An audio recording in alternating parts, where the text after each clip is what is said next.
Iran যেটা বলেছে যে ইরানের একটা অয়েল ট্যাঙ্কার যাচ্ছিল, তেলের জাহাজ, সেটার উপরে আমেরিকা এই বলে আক্রমণ করেছে যে এই জাহাজটি আমেরিকার এই যে সো কল নেভাল ব্লকেড মানেনি, এটাকে ভায়োলেট করেছে।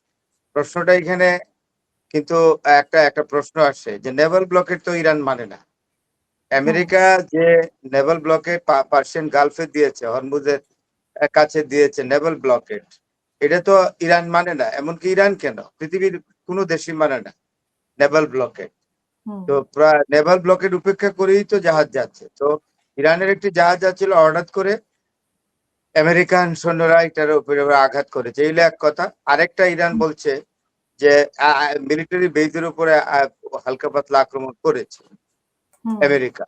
তো এখন প্রশ্ন হলো যে নেভাল ব্লকেডে অ্যাটাক করেছে, এটা আমরা কি লক্ষ্য করি? খেয়াল করবেন যে যে কোনো সময় একটা ক্ষুদ্র আক্রমণ করতে হইলেই ডোনাল্ড ট্রাম্প বোধহয় বলে দেয় যে মাঝে মধ্যে চট করে একটা আক্রমণ করবো, করলে ইরানও আক্রমণ করবে।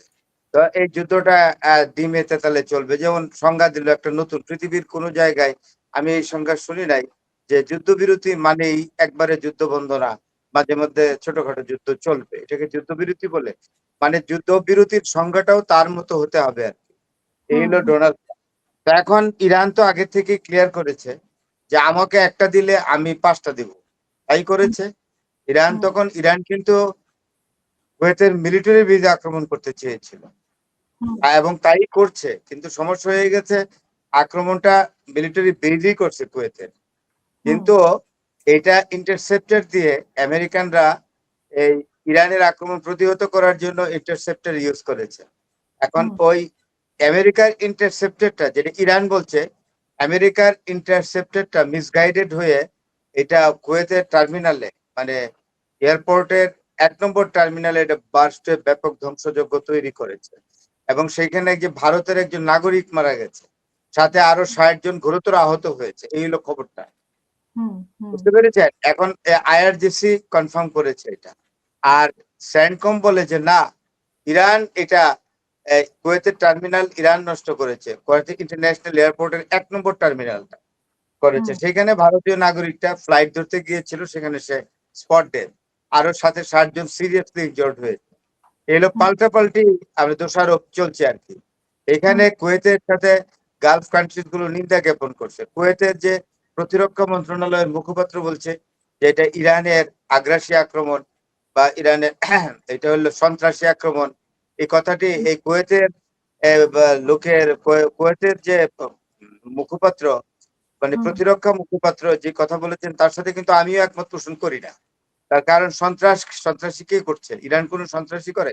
ইরানের কোন ট্র্যাক রেকর্ড আছে যে ইরান কোথাও গিয়া কোন জায়গায় গিয়া সন্ত্রাসী কর্মকাণ্ড করেছে?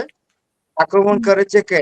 এই আক্রমণটা হয়তো আমেরিকা প্রথম করেছে তাদের তেলের জাহাজের উপরে এবং মিলিটারি বেসের উপর একটা আক্রমণ করে। এর আগে আপনার আক্রমণ করেছে দক্ষিণ লেবান সিরাজের যে আপনার ইয়াতে, মানে বন্দরে আক্রমণ করেছে।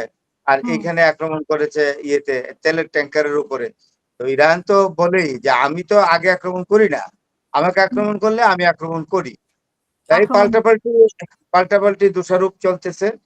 এখন প্রকৃত অর্থে দেখা যাবে আসলে কে ইরান বলে নাই যে আমি আক্রমণ করি নাই। তবে ইন্টারন্যাশনাল এয়ারপোর্টের 1 নম্বর যে টার্মিনালটা হয়েছে, এইটার উপরে ইরান আক্রমণ করে নাই, বলেছে এটা আমেরিকান ইন্টারসেপ্টরের মিসগাইডেড বার্স্ট হয়ে যাওয়ার ফলে, মিসগাইডিং বার্স্ট এটা টানেলের ক্ষতি করেছে। এই হলো বক্তব্য। আর